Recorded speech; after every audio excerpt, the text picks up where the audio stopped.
नमस्कार, मेरा नाम डॉक्टर शशिकेश कुमार गोंड है और मैं असिस्टेंट प्रोफेसर हूँ वसंत कन्या महाविद्यालय संबद्ध काशी हिंदू विश्वविद्यालय के इतिहास विभाग में। आप सभी का स्वागत है मेरे कोर्स जिसका टाइटल है economic history of modern India and British Raj. इसके अंतर्गत हम लोग जिस मॉड्यूल में हैं वो छठा मॉड्यूल है और छठे मॉड्यूल का जो टाइटल है evolving the modern jute and textile industry in 19th century, internal and external trade, opium, cotton, indigo, tea, sugar and grain। इसके चौथे व्याख्यान में एक बार पुनः मैं आप सबका स्वागत करता हूं जिसका टाइटल है cotton trade in British India, यानी कि औपनिवेशिक भारत में जो कपास का व्यापार हो रहा था उसके ऊपर हम इस व्याख्यान में बात करेंगे। इसके पूर्व हम लोगों ने देखने की कोशिश की कि कैसे औपनिवेशिक भारत में जो आधुनिक जूट उद्योग हैं, कपड़ा उद्योग हैं, वो तेजी से विकास कैसे कर रहे थे। और इसके साथ ही साथ हम लोगों ने ये भी देखने की कोशिश की कि भारत में जो आंतरिक व्यापार से संबंधित प्रमुख फसलें थीं जिनको हम नकदी फसलों के तौर पे जानते हैं, उन फसलों का किस तरीके से व्यापार हो रहा था। उनमें व्याख्यान संख्या 3 में हम लोगों ने अफीम के ऊपर बात की कि भारत में अफीम के व्यापार में किस तरीके से वृद्धि हुई और किस तरह से अंग्रेजी शासकों की नीतियों के माध्यम से अफीम का व्यापार भारत में फला फूला और क्या प्रभाव पड़ रहा था भारतीय समाज और किसानों के ऊपर। उसी क्रम में हम आज बात करेंगे इंटरनल और एक्सटर्नल ट्रेड के अंतर्गत, यानी आंतरिक और बाह्य व्यापार के अंतर्गत जो कपास है उसका, कपास के व्यापार के ऊपर। इसके अंतर्गत और भी फसलें हैं, जैसे कि अगर हम देखें तो इंडिगो है, टी है, शुगर है और ग्रेन है। इन सब के साथ इसके बारे में भी हम लोग अगले व्याख्यानों में बात करेंगे, लेकिन आज के व्याख्यान में प्रमुख तौर पे हम लोग बात करेंगे इंटरनल और एक्सटर्नल ट्रेड जो हो रहा था कपास का भारत में, जो एक नकदी फसल के तौर पे उगाया जाना था उस संदर्भ में, और कैसे ब्रिटिश भारत में, अंग्रेजी भारत में ये व्यापार तेजी से अंग्रेजी आर्थिक नीतियों के बदलाव के स्वरूप बदलता हुआ हमें दिखाई पड़ता है। तो इसी क्रम में हम लोग आज जिस पे बात करने वाले हैं, तो अगर हम ये देखने की कोशिश करें तो हमें पता चलेगा कि भारत में मुख्य तौर पे केवल भारत में ही नहीं, अगर हम मानवीय इतिहास में सबसे महत्वपूर्ण प्राकृतिक रेशों में से एक की बात करें तो वो कपास है जो हमें दिखाई पड़ता है। और कपास का उपयोग हजारों सालों से मानवीय सभ्यताओं के माध्यम से किया जाता रहा है। इसलिए अगर हम देखें तो व्यापार, उद्योग और कृषि के लिए ये बहुत ही महत्वपूर्ण साधन के तौर पे रहा है और ये कई सारी सभ्यताओं के फलने फूलने और उनके व्यापार का मुख्य साधन रहा। शुरुआती दौर में अगर हम देखने की कोशिश करें, इसके आरंभिक खेती करने के दौर के क्रम में, तो हम पाएंगे कि भारत और अमेरिका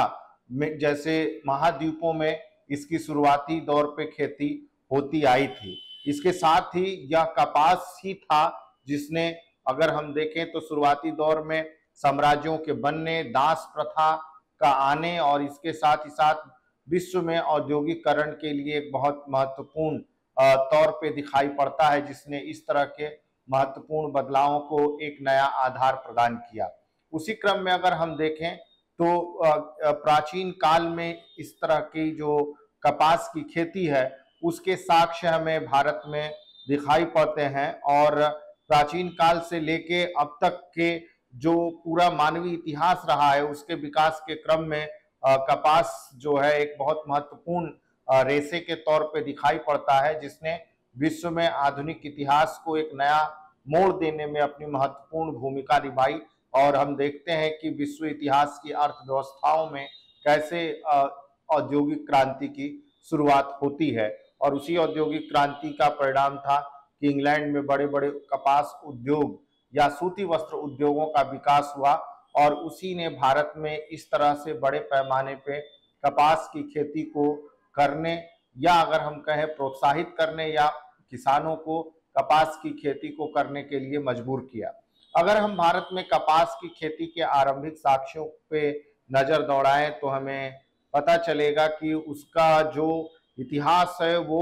3000 ईसा पूर्व हमें से दिखाई पड़ता है, मुख्य तौर पे भारत में सिंधु घाटी सभ्यता का जो एक पूरा दौर है, उस सिंधु घाटी सभ्यता के दौर में हमको इस तरह के पुरातात्विक साक्ष्य मिलते हैं जिनमें हमें ये पता चलता है कि सिंधु घाटी सभ्यता के जो लोग हैं वो न केवल कपास उगा रहे थे बल्कि उस कपास के थ्रू व्यापार भी कर रहे थे। इसलिए सिंधु घाटी सभ्यता को कई बार अगर हम देखें और दूसरी सभ्यताओं में, जिसका मैंने यहाँ पीपीटी में उल्लेख नहीं किया है, लेकिन मैं आपको बता दूं कि सिंडन जो शब्द है उस शब्द से पुकारा जाता था मेसोपोटामिया में, जो कपास के चलते ही उसको ये नाम मिला है। इसके साथ ही अगर हम देखें तो इसका बड़े पैमाने पे जो उपयोग है वो उपयोग हमें दिखाई पड़ता है, और बाद में अगर हम देखें उसको कताई, बुनाई या रंगने के काम के लिए भी इसका उपयोग होता आ रहा है, और वो प्राचीन समय में, जैसा मैंने जिक्र किया, सिंधु घाटी सभ्यता में हमें दिखाई पड़ता है। इसके अलावा प्राचीन भारतीय जो ग्रंथ हैं उन ग्रंथों में ऋग्वेद है, ऋग्वेद में भी हमें इसका उल्लेख मिलता है कि कैसे जो कपास है और कपास से जुड़े हुए जो उत्पाद है उन उत्पादों का, और इसके साथ ही साथ अगर हम बात करें तो हमें ये भी उल्लेख मिलता है कि कैसे जो प्रमुख ग्रीस इतिहासकार हैं हेरोडोटस ने भी इसका वर्णन किया है, और इसमें वो अपने लेखन में वो बताता है कि खास तौर से भारत में कपास जो भारतीय है वो कपास से परिचित है, और भारतीय कपास का जिक्र हेरोडोटस वो कर रहा है अपने लेखन के माध्यम से। तो भारत से जो कपास है वो फिर आगे बढ़ता हुआ वो भारत के बाहर भी जाता है, जिसमें मध्य पूर्व, अरब और मिस्र तक पहुंचता है, और अरब व्यापारियों ने 7वीं शताब्दी ईसा पूर्व तक कपड़ा प्रौद्योगिकी और कपास की खेती के विस्तार में महत्वपूर्ण योगदान दिया, और इस तरह से भारतीय कपास दुनिया के अलग अलग हिस्सों में पहुंचा। और इसके साथ ही अगर हम देखें समकालीन समय में तो जो अंग्रेजी शब्द कॉटन है, ये कॉटन वास्तव में जो अरबी शब्द कूटन,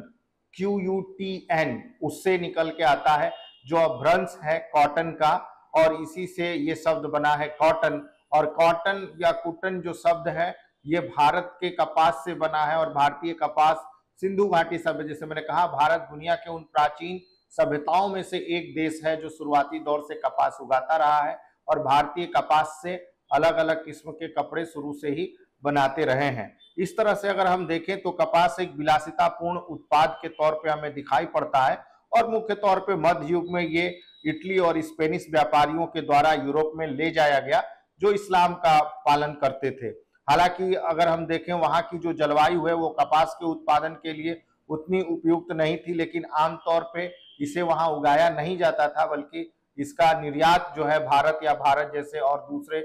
देशों के माध्यम से किया जा रहा था। तो अगर हम देखें यूरोप तक कपास की जो पहुंच थी या कपास के बने हुए उत्पाद जो थे वो भारत करता हुआ हमें दिखाई देगा। 17वीं शताब्दी तक जब औपनिवेशिक विस्तार शुरू हुआ तो वैश्विक कपास और व्यापार में भारी वृद्धि हमें दिखाई पड़ती है, बदलाव दिखाई पड़ता है, और कपास के विषय में यूरोपीय जो लोग थे उनका ज्ञान उतना ज्यादा नहीं था बल्कि सीमित था, लेकिन धीरे धीरे व्यापार के माध्यम से इसके बारे में जानकारी हमें दिखाई पड़ता है। तो प्राचीन काल से ही सूती वस्त्रों का दुनिया का जो सबसे बड़ा उत्पादक के तौर पे हमें दिखाई देता है वो भारत दिखाई देगा। जो भारतीय जो वस्त्र है वो अपने उत्पाद और अपने बनावट के दृष्टिकोण से बहुत ही महत्वपूर्ण थे, और पूरे विश्व बाजार में भारतीय कपास के उत्पाद से बनने वाले कपड़ों की मांग हमें दिखाई देती है। अलग अलग किस्म के जो वस्त्र हैं उन वस्त्रों का उत्पादन भारत कर रहा था। जैसे अगर हम उदाहरण के लिए लें तो एक तो कपास से बनने वाले वस्त्र, और उसमें अलग अलग किस्म जैसे मसलिन या मलमल का बनना जो बारीक बुनावट के द्वारा बनता था, उसी तरह छीट जो कपड़ों के ऊपर बनाए जाने वाले प्रिंट है, और प्रिंट से संबंधित जो कलाकारी है वो भारतीय जो बुनकर वर्ग था वो दिखाई पड़ता है। कैलिको एक और किस्म का कपड़ा होता था जिसकी सबसे ज्यादा यूरोप में मांग थी, और एक सादे किस्म का कपड़ा था, और ये भारत में बड़े पैमाने पे उत्पादित होता था। तो अगर हम इस तरह से देखें तो प्राचीन समय से लेके 17वीं 18वीं शताब्दी तक भारत दुनिया में सबसे बड़ा कपास का और कपास से बनने वाली वस्तुओं का एक बहुत बड़ा निर्यातक रहा था, और भारत के बनने वाले कपड़े पूरे विश्व में बड़े पैमाने पे इसकी मांग हमें दिखाई पड़ती है, जो केवल अफ्रीका या अगर हम कहें मध्य पूर्व या और दूसरे क्षेत्रों तक सीमित नहीं था, बल्कि यूरोप के बाजारों में भी इनकी भारी संख्या में मांग हमें दिखाई पड़ रही है। यही कारण था कि जो कपड़े का व्यापार था वो बहुत ही ज्यादा लाभदायक था, जिसके कारण पुर्तगाली, डच और ब्रिटिश जैसे जो साम्राज्यवादी व्यापारी जो आगे चल के कंपनियां बनी, वो साम्राज्यवादी व्यापारियों ने 17वीं शताब्दी में भारत को एक अपना व्यापार का केंद्र बनाया और वहां से वो सूती वस्त्रों का उत्पादन कर रहे थे, या सूती वस्त्रों का जो भारत में उत्पादन हो रहा था उसका जो व्यापार था वो लोग करते हैं, जिससे कि वो अधिकतम लाभ कमा सके, क्योंकि यूरोप में बहुत बड़े पैमाने पे उसकी मांग हमें दिखाई पड़ती है। तो अगर हम बात करें भारतीय में, औपनिवेशिक भारत में मुख्य तौर पे जो कपास है, उस कपास के व्यापार का और कपास से संबंधित जो व्यापार शुरू हुआ औपनिवेशिक भारत में, उस संदर्भ में तो हम देखेंगे मुख्य तौर पे अगर इसे हम समझने की कोशिश करें तो हमें पता चलेगा कि भारत के आर्थिक और सांस्कृतिक इतिहास में कपास एक बहुत महत्वपूर्ण भूमिका निभा रहा है। खास तौर से जो भारतीय वस्त्र है, उन वस्त्रों की जो बेहतरीन कारीगरी है, उन कारीगरी जिसका अभी मैं जिक्र कर रहा था, उन कपड़ों के ऊपर की गई कारीगरी और उन उत्पादों का पूरे विश्व में बहुत बड़ा मांग हम दिखाई पड़ता है। जो भारतीय जो टेक्सटाइल्स इंडस्ट्री है, उन टेक्सटाइल्स इंडस्ट्री के का भारत दुनिया में एक बहुत बड़ा केंद्र है, और ना ही केंद्र था बल्कि दुनिया के बाजार का एक बहुत बड़ा हमें एक नेतृत्व करता दिखाई पड़ता है। जैसा मैंने जिक्र किया मसलिन का, कैलिकोस का या शीट्स का, इस तरह के जो कपड़े की अलग अलग किस्में थी, उनका उत्पादन भारत में हो रहा था, और भारतीय सभ्यता, भारतीय समाज और भारतीय संस्कृति का जो है कपास के उत्पादन और वस्त्रों का एक अपना बहुत महत्वपूर्ण योगदान हमें दिखाई पड़ता है। अब हम अगर बात करें भारत में ब्रिटिश ईस्ट इंडिया कंपनी के आने के साथ ही, तो अब ब्रिटिश औपनिवेशिक भारत में इस तरह की जो चीजें थी उनमें अब धीरे धीरे बदलाव दिखाई पड़ेगा। मुख्य तौर पे भारत में अगर हम देखें, ब्रिटिश ईस्ट इंडिया कंपनी के आगमन के बाद और उसके द्वारा बनाए गए नियमों के साथ ही भारत में जो कपास का व्यापार था, उनसे संबंधित जो परिस्थितियां थी वो बदलनी शुरू होंगी। खास तौर से उसके पहले भारत का जो घरेलू कपास उद्योग था वो उस एक तरीके से अंग्रेजों के आने के पहले अपनी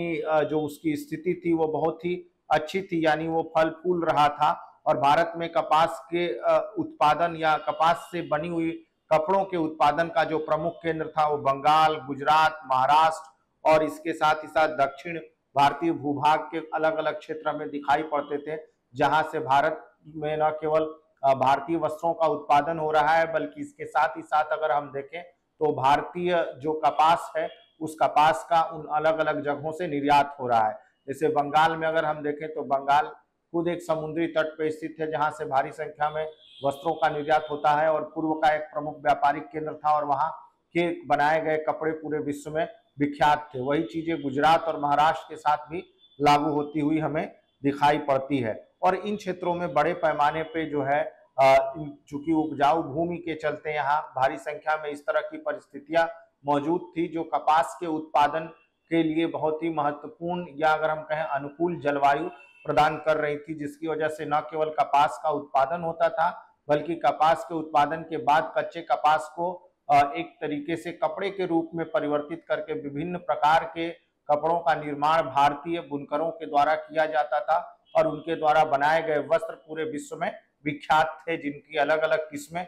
विश्व भर में मांग के तौर पे दिखाई पड़ती है। इसलिए विश्व बाजार में उस समय तक 17वीं और 18वीं शताब्दी तक एक तरीके से केवल कच्चे कपास का ही नहीं, अगर हम बात करें बड़े पैमाने पे भारत जो है अपने यहाँ जो सूती वस्त्र का उत्पादन कर रहा था, उन वस्त्रों के लिए भी भारतीय विश्व बाजार का नेतृत्व करता हमें दिखाई पड़ता है। इसके साथ ही साथ अगर हम देखें तो जो भारत के बने सूती कपड़े हैं वो पारंपरिक रूप से दक्षिण पूर्व एशिया, मध्य पूर्व एशिया, अफ्रीका और साथ ही यूरोप तक बेचे जाते थे। यानी कि भारतीय वस्त्रों का बड़े पैमाने पे और कॉटन से संबंधित जो अलग अलग किस्म के वस्त्र थे उनका पूरे विश्व में मांग था। और उनसे जुड़े हुए जो शहर थे जहां इन वस्त्रों का उत्पादन होता था, उनमें सूरत एक प्रमुख शहर के तौर पे दिखता है, ढाका एक प्रमुख, सूरत अगर आप देखें भारत के पश्चिम में है, ढाका भारत के पूर्व में है, और एक मछलीपट्टनम जो शहर है वो दक्षिण में है। तो अगर हम देखें इन सभी प्रमुख शहरों में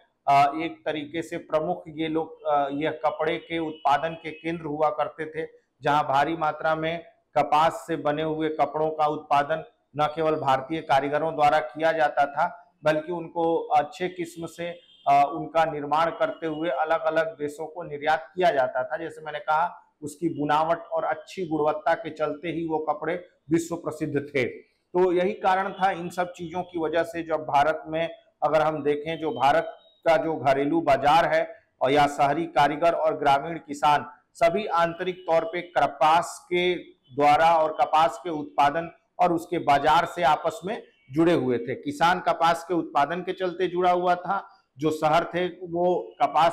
से बनने वाले कपड़ों से की वजह से जुड़े हुए थे, क्योंकि वहां कारीगर रह रहे हैं, कपड़ों का निर्माण कर रहे हैं, व्यापारी रह रहे हैं और उसके द्वारा वो भारत के बाहर कपड़ों को निर्यात कर रहे हैं। और इस तरीके से जो भारत था वो विश्व का में अगर हम देखें तो एक बड़े उत्पादक के तौर पे दिखाई पड़ता है, और आंतरिक तौर पे भी भारत एक दूसरे से इस तरह के व्यापारिक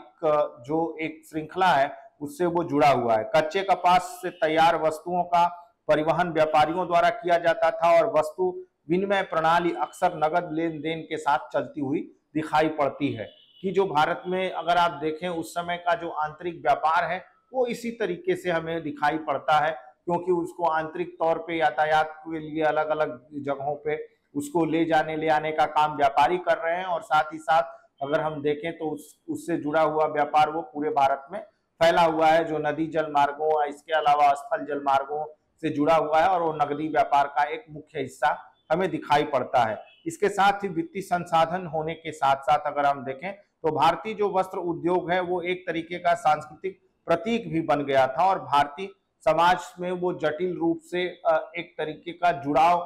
उसका होता हुआ दिखाई पड़ता है। तो अगर हम देखें तो वो भारतीय समाज में न केवल वित्तीय आधार से जुड़ा हुआ है, बल्कि इसके साथ ही साथ भारतीय जो कपड़ा उद्योग है वो सांस्कृतिक तौर पे भी भारत से जुड़ाव रखता है और भारतीय समाज से उसका जुड़ाव दिखाई पड़ता है। लेकिन इस तरह में से अगर हम देखें 17वीं और 18वीं शताब्दी तक आते आते इसमें एक व्यापक परिवर्तन दिखेगा, जब भारत में ब्रिटिश ईस्ट इंडिया कंपनी अपना शासन स्थापित करेगी और इसके साथ ही साथ जब वो राजनीतिक और आर्थिक तौर पे भारत पे अपना नियंत्रण स्थापित करना शुरू करेगी। जैसा कि मैंने बताया कि ब्रिटिश ईस्ट इंडिया कंपनी एक विशुद्ध रूप से आर्थिक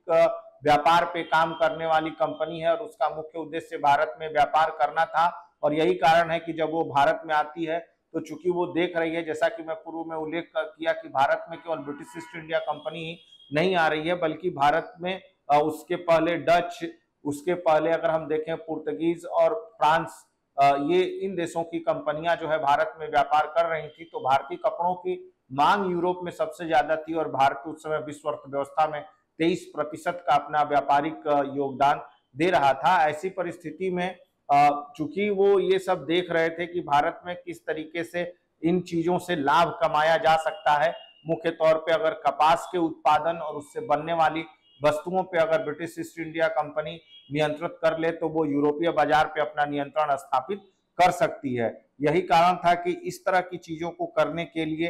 उसने काम शुरू किया। मुख्य तौर पे अगर हम देखें तो 18वीं शताब्दी के अंत और 19वीं शताब्दी के प्रारंभ के समय में ये हमें चीजें दिखाई देती है, जब ब्रिटिश राजनीतिक और सैन्य वर्चस्व भारत में स्थापित करते हैं, और इसके साथ ही साथ वो औद्योगिक क्रांति के द्वारा कपास के उत्पादन और उससे जुड़ी हुई अर्थव्यवस्था पे वो नियंत्रण स्थापित करने में सफल होंगे। तो अगर हम देखें मुख्य तौर पे भारत में जो अंग्रेजी शासन व्यवस्था थी जब स्थापित हो जाती है, बक्सर के युद्ध के बाद बंगाल, बिहार, उड़ीसा की दीवानी ब्रिटिश ईस्ट इंडिया कंपनी को मिल जाती है, तो उन्होंने भारत में जो व्यापार की नीति है उसके लिए उन्होंने दोहरा रवैया अपनाया, और इसमें उन्होंने भारत से कच्चे कपास के निर्यात को ज्यादा बढ़ावा दिया, न कि भारत से कच्चे कपास के द्वारा तैयार कपड़ों के निर्यात पे। अगर हम देखें तो चूंकि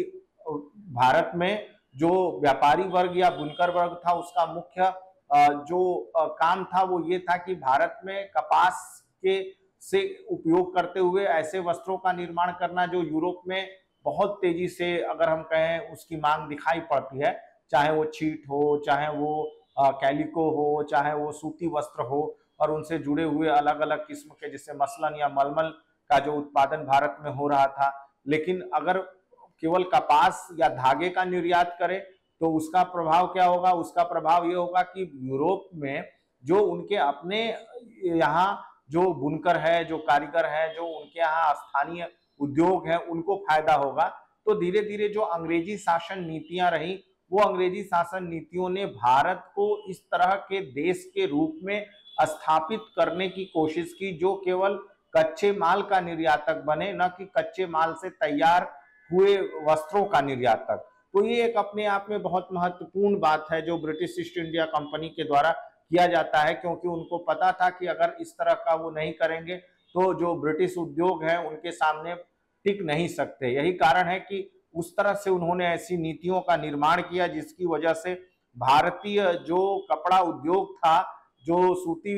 वस्त्र था, जो कपास के उत्पादन पर निर्भर था, उसको नुकसान हुआ और उसके बाद वो नष्ट हो गया। इसी को विऔद्योगिकरण या डी इंडस्ट्रियलाइजेशन कहते हैं, जिसको पिछले मॉड्यूल में हम लोगों ने बात की कि कैसे अंग्रेजी आर्थिक नीतियों की वजह से भारतीय जो कपड़ा उद्योग है, उस कपड़ा उद्योग का और उससे जुड़े हुए जो कारीगर है वो उसका नुकसान भुगतते हैं और भारतीय स्थानीय हस्तशिल्प उद्योग वो नष्ट होता चला जाता है। तो इस तरह से अगर हम देखें तो इस परिवर्तन का जो आंतरिक और बाह्य व्यापार था, इन दोनों पे ही गहरा असर पड़ने वाला था। मुख्य तौर पे भारत में जब ब्रिटिश ईस्ट इंडिया कंपनी अपने शासन को स्थापित करती है, तो अगर आगे हम इसको देखने या समझने की कोशिश करें तो भारत में जो देसी कपड़ा उद्योग था वो धीरे धीरे अंग्रेजी औपनिवेशिक नीतियों के चलते खत्म होना शुरू होगा और उसके साथ ही साथ भारत में जो ब्रिटिश उद्योगों के द्वारा जो निर्मित कपड़े थे, जो मशीनों के द्वारा बनाए जाने थे,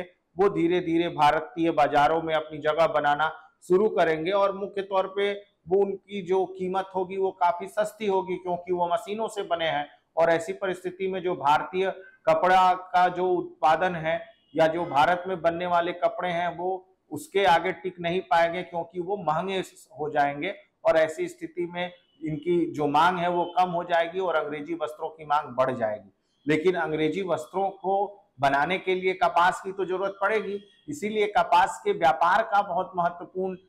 एक तरीके का अगर हम देखें तो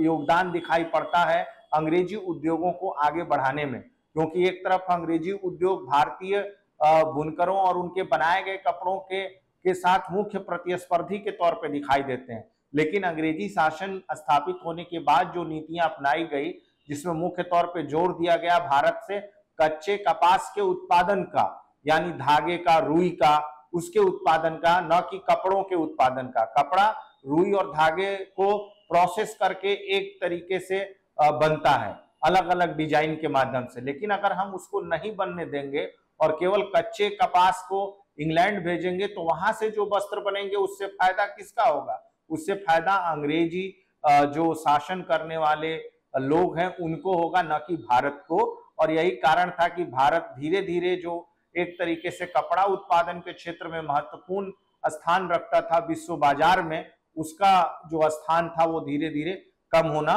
शुरू हो गया। यही परिणाम था कि स्थानीय जो उद्योग थे वो खत्म होते चले गए, कपड़ा उद्योग, और उनकी जगह जो है जो ब्रिटिश उद्योग थे उन्होंने ले लिया। तो इसके पीछे का एक मुख्य कारण यही है कि भारतीय बुनकरों का जो स्थिति है वो खराब होता चला गया और भारत में जो बेरोजगारी है वो और बढ़ती चली गई। इसके साथ ही अगर हम देखें तो जैसा मैं अभी बता रहा था, अंग्रेजों की जो आर्थिक नीतियां हैं वो अंग्रेजी आर्थिक नीतियां इस तरीके से बनाई जाएंगी जिसकी वजह से अगर हम देखें तो भारत में जो मुख्य तौर पे जो 17वीं अगर हम देखें, अंग्रेजों ने जो आयातित वस्तुओं पर जो शुल्क या टैरिफ कर लगाए वो ब्रिटिश आयात होने वाली वस्तुओं के ऊपर थोड़े कम थे और भारतीय वस्तुओं पे कर उन्होंने ज्यादा लगाया अपने यहाँ। इसका परिणाम यह हुआ कि जो घरेलू कपास का व्यापार था, जो कच्चे कपास की खेती थी, उसमें तो वृद्धि हुई, लेकिन दूसरी तरफ अगर हम देखें तो भारतीय कपड़ों का जो उत्पादन का जो क्षेत्र था उसमें कमी दिखाई पड़ती है। और बड़े पैमाने पे अगर हम देखें तो इस तरह की जो व्यवस्था थी उस व्यवस्था ने भारतीय जो उद्योग थे उन उद्योगों को नष्ट करने में एक महत्वपूर्ण भूमिका निभाई। दूसरी तरफ अगर हम देखें जैसा कि मैंने लिखा है कि जो भारतीय कृषि है वो भारतीय कृषि एक तरीके से कच्चे कपास के उत्पादन तक ही सीमित हो जाएंगी। मुख्य तौर पे अगर हम देखें भारत में जो कपास का जो क्षेत्र है, चूंकि ब्रिटेन में कच्चे कपास की मांग बढ़ेगी, वहां औद्योगिकरण हो रहा है, बड़ी बड़ी जो फैक्ट्रियां हैं वो स्थापित हो रही हैं। ऐसी परिस्थिति में भारत जैसा देश उनके लिए एक अनुकूल परिस्थिति प्रदान करेगा। इस तरह की परिस्थिति, चूंकि भारत एक ऐसा क्षेत्र था जहां बहुत पहले से ही कपास उगाया जा रहा था, तो कपास और कपास के तैयार माल को, कच्चे माल को वो इंग्लैंड भेज सकते थे, और दूसरी तरफ अगर हम देखें तो वहां से फैक्ट्रियों में बने हुए वस्त्रों को भारतीय बाजारों में लाया जा सकता था।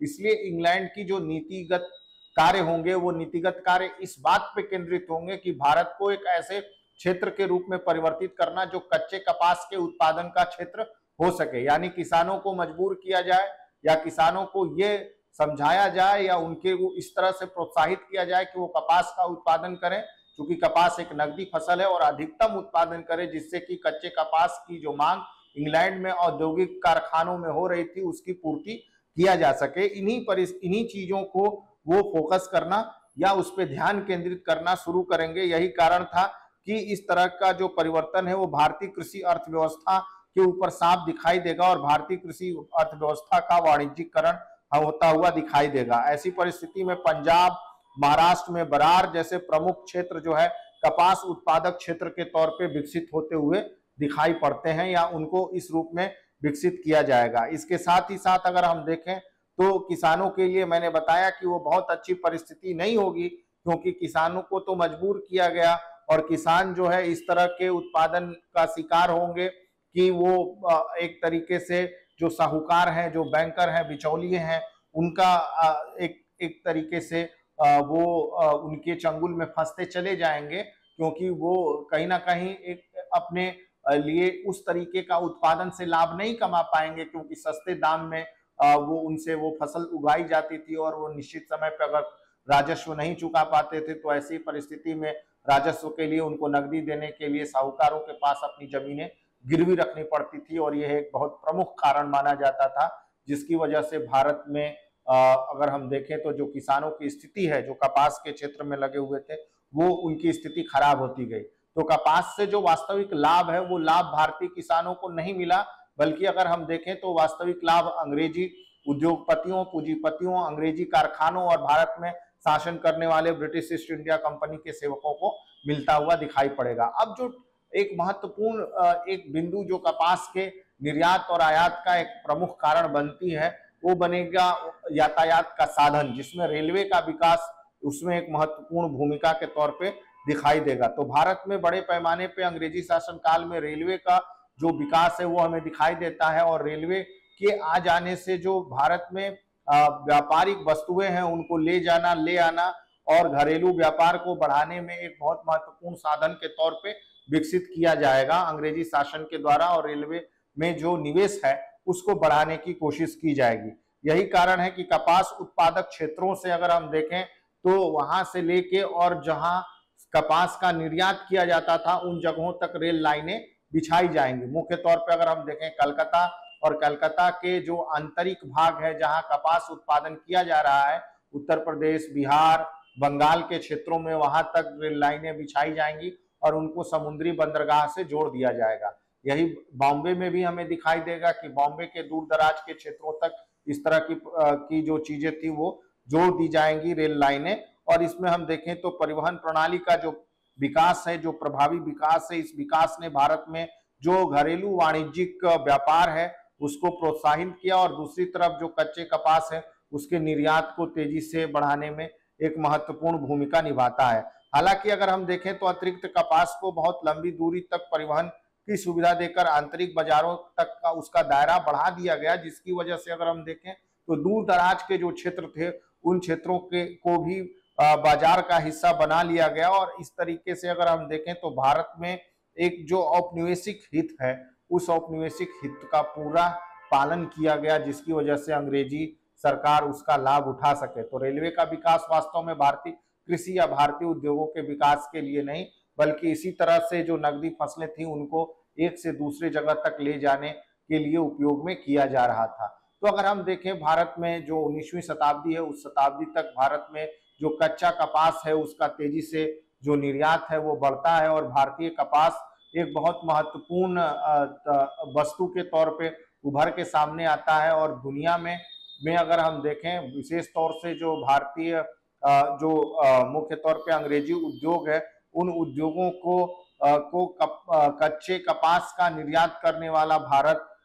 एक महत्वपूर्ण स्रोत के तौर पे दिखाई पड़ता है, विशेष तौर से लंकासायर में जो बड़े बड़े कारखाने थे उन कारखानों पे। और इसकी स्थिति और ज्यादा तब मजबूत हुई जब अमेरिका से आने वाली कपास अमेरिकी गृह युद्ध के चलते बाधित होती है, तो भारत उसका एक प्रमुख अगर हम देखें तो निर्यातक के तौर पे उभरता है। तो इस तरीके से अगर हम यह देखने या समझने की कोशिश करें तो इस दौरान जो है कपास का जो कमी है उस कमी की पूर्ति भारत करता है, और यही कारण था कि कपास की कीमतों में भी वृद्धि हुई। लेकिन कपास में वृद्धि कीमतों का बहुत ज्यादा फायदा भारतीय किसानों को नहीं हुआ, क्योंकि वास्तव में उसका लाभ तो ब्रिटिश ईस्ट इंडिया कंपनी और उससे जुड़े हुए जो व्यापारिक व्यक्तित्व थे उन व्यक्तित्वों के द्वारा कमाया जा रहा था। तो इस तरह से अगर हम देखें कि अमेरिका में जब कपास की आपूर्ति बाधित होती है और कपास की कीमतें बढ़नी शुरू होती है, तो उन चीजों को या कपास के मांगों की पूर्ति जो है भारतीय जो ग्रामीण क्षेत्र है उन क्षेत्रों के द्वारा किया जाता है। भले ही वो परेशानी उस समय उठा रहे हो, लेकिन इसका अंग्रेजी शासन से कोई लेना देना नहीं था। दूसरी तरफ अगर हम देखें तो भारत का जो एक वर्चस्व हमें दिखाई पड़ता है, मुख्य तौर पे अगर हम भारत में वस्त्रों के निर्माण के दृष्टिकोण से देखें, वो वर्चस्व अब धीरे धीरे टूटता चला जाएगा और उसकी जगह जो अंग्रेजी वस्तुएं थी और अंग्रेजी कपड़ा था वो भारत में तेजी से आएगा। और वास्तव में भारत एक कच्चे कपास के उत्पादन के तौर पे या कच्चे माल के उत्पादक के तौर पे हमें दिखाई देगा। और एक इसका परिणाम यह हुआ कि भारत में बड़े पैमाने पे जो वस्त्र हैं वो इंग्लैंड से तैयार होने वाले वस्त्र भारत आएंगे और भारत में विऔद्योगिकरण का जो दौर था वो शुरू हो जाएगा इस तरह की नीतियों के चलते, जिससे कि भारत का जो आंतरिक सूती वस्त्र उद्योग है वो सूती वस्त्र उद्योग नष्ट हो जाएगा और उसकी जगह अंग्रेजी जो वस्त्र है और अंग्रेजी उत्पाद हैं वो ले लेंगे। और भारतीय जो कपास है वो भारतीय कपास जो है उसका हम देखें तो वो एक कच्चे कपास का निर्यातक भारत बन के रह जाएगा। यही कारण है कि एक समय जैसा कि मैं अभी बता रहा था कि जो विश्व व्यापार है उस विश्व व्यापार पे जो भारतीय दबदबा है वो भारतीय दबदबा धीरे धीरे अब वो खत्म हो जाएगा और भारतीय जो बुनकर हैं या भारतीय हस्तशिल्प से जुड़े हुए जो कारीगर हैं वो हाशिए पे चले जाएंगे। तो इस तरीके से जो व्यापारिक असंतुलन पैदा हुआ भारत में, उस व्यापारिक असंतुलन और भारत से भारी संख्या में जो धन है उसके दोहन का ही एक इस तरह का जो व्यवस्था है वो अंग्रेजी सरकार द्वारा तैयार किया गया, जिसका जिक्र दादा भाई नौरोजी अपनी पुस्तक poverty and un-British rule India में करते हैं। और वो ड्रेन थियरी के माध्यम से ये बताने की कोशिश करते हैं कि कैसे अंग्रेजी आर्थिक नीतियां जो रही वो भारत के लिए एक शोषणकारी नीति के तौर पे काम करती रही हैं। तो अगर हम देखें इस समय जो भारत में बड़े पैमाने पे जो निर्यात है वो निर्यात अलग अलग जो भारतीय जो बंदरगाह है वहां से होता हुआ दिखाई देगा, बॉम्बे से, कलकत्ता से, मद्रास से, और इसके साथ ही साथ मुख्य तौर पे इन जगहों से जो कपास है वो कपास भारत के बाहर भेजा जाने की शुरुआत होगी। इसके अलावा अलग अलग किस्म के जो शुल्क है, निर्यात शुल्क या जो लाइसेंसिंग प्रणाली है उस प्रणाली के माध्यम से भी भारतीय कपास का जो नियंत्रण है वो अंग्रेजी कंपनियों को मिलना शुरू होता है और अंग्रेज इससे भारी संख्या में लाभ कमाना शुरू करते हैं। और भारतीय जो ग्रामीण है आबादी है वो धीरे धीरे एक तो अंग्रेजी उत्पादों पर निर्भर होती चली जाती है और दूसरा ये है कि अगर हम देखें भारतीय जो आबादी है वो गरीब होती चली जाएगी। तो इन परिस्थितियों में अगर हम देखने की कोशिश करें तो 1850 तक भारत में प्रति वर्ष 100 मिलियन पाउंड यानी लगभग 45 मिलियन किलोग्राम से अधिक का कच्चा कपास जो है वो भारत 1850 तक उत्पादन कर रहा था। और अमेरिकी गृह युद्ध के दौरान इसकी संख्या और भी तेजी से वृद्धि हुई, चूंकि अमेरिका से आने वाली कपास एक तरीके से बाधित हो गई और ये संख्या धीरे धीरे अंग्रेजी जो शासन के दौरान वो बढ़ के 500 मिलियन पाउंड यानी 225 मिलियन किलोग्राम प्रतिवर्ष हो गई और भारत इतना ज्यादा कपास जो है, कच्चा कपास, वो इंग्लैंड को निर्यात करना शुरू कर देता है। इस तरह अगर हम देखें 1870 ईस्वी तक 8 मिलियन एकड़ में जहां कपास की खेती होती थी, वो 1920 ईस्वी में बढ़कर 20 मिलियन एकड़ का क्षेत्रफल हमें दिखाई पड़ता है। इस समय तक अगर हम देखें, भारत सूती वस्त्रों के उत्पादन में जहां 25 से 30% द्वारा निर्यात किया जाता था, लेकिन धीरे धीरे वो अब क्या हो जाएगा कि अपने पतन की ओर अग्रसर हो जाएगा, क्योंकि भारत जो है वो कच्चे कपास का उत्पादन करने वाला देश बन के रह जाएगा। तो ढाका, सूरत, मुर्शिदाबाद जैसे जो क्षेत्र थे भारत में कपड़ा उत्पादन के, वो क्षेत्र धीरे धीरे अब समाप्त या अपने अगर हम कहें तो पतन की ओर अग्रसर हो जाएंगे। तो जो भारत की के द्वारा उपनिवेशवाद से पहले दुनिया भर में जो सूती वस्त्र भेजे जा रहे थे, वो स्थिति धीरे धीरे कम हो जाएगी और बंगाल में जो बुनकरों की स्थिति है वो और ज्यादा खराब हो जाएगी। अगर हम आंकड़ों के माध्यम से देखें तो 18वीं शताब्दी में लगभग 1 मिलियन जहां उनकी संख्या थे, वो 1900 तक आते आते 1 लाख हो जाएगी। और ऐसी स्थिति में भारत में ब्रिटेन से आयातित जो कपड़े थे उनकी खपत बढ़ जाएगी और 1850 में जहां केवल 50% था, वो 1900 तक आते आते 70% तक हो जाएगा। और ऐसी स्थिति में अगर हम देखें तो 1850 ईस्वी तक भारत ब्रिटिश कपास उत्पादों का आयात कर रहा था, जिनकी कीमत तकरीबन 20 मिलियन पाउंड प्रति वर्ष से अधिक थी। और 1870 और 1910 के बीच वार्षिक कपड़ा आयात 19 मिलियन पाउंड से बढ़ के 50 मिलियन पाउंड हो गया और 1900 तक भारतीय ब्रिटिश सूती वस्त्रों का सबसे बड़ा बाजार बन गया। तो ये एक बहुत महत्वपूर्ण फैक्ट है जो ये बताता है कि कैसे भारत को भारतीय कपास का तो उत्पादन करने दिया गया, लेकिन भारतीय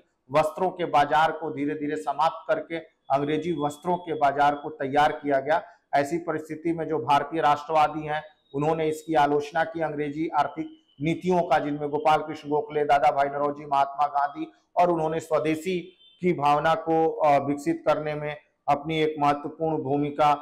निभाई। और उन्होंने लोगों को ये कहा कि भारतीय वस्त्रों का प्रयोग करें, जिससे भारतीय वस्त्रों और भारतीय सूती बाजार को तेजी से आगे बढ़ाया या ले जाया जा सके। और ये हमें दिखाई देता है स्वदेशी आंदोलन 1905 में, असहयोग आंदोलन 1920 से 22 के बीच जो चला, जिसमें विदेशी वस्त्रों का न केवल बहिष्कार किया गया, बल्कि अगर हम देखें तो भारत से उत्पादित वस्त्रों को पहनने को बढ़ावा दिया गया। इस तरह से अगर हम देखें निष्कर्ष के तौर पे तो पाएंगे कि औपनिवेशिक भारत में जो कपास का इतिहास रहा है वो प्रतिरोध, शोषण और परिवर्तन का इतिहास रहा। और भारत का एक समय में जहां फलता फूलता कपड़ा बाजार या उद्योग था, वो धीरे धीरे अंग्रेजी नीतियों के चलते नष्ट होता चला गया और भारत जो है एक कच्चे माल का उत्पादक बन गया। दूसरी तरफ भारत अंग्रेजी बाजार का एक सबसे बड़ा, अगर हम देखें तो, उपभोक्ता बन के रह गया। तो औपनिवेशिक कपास व्यापार की जो विरासत है वो वास्तव में इस तौर पे हमें याद करनी चाहिए कि किस प्रकार से जो अंग्रेजी आर्थिक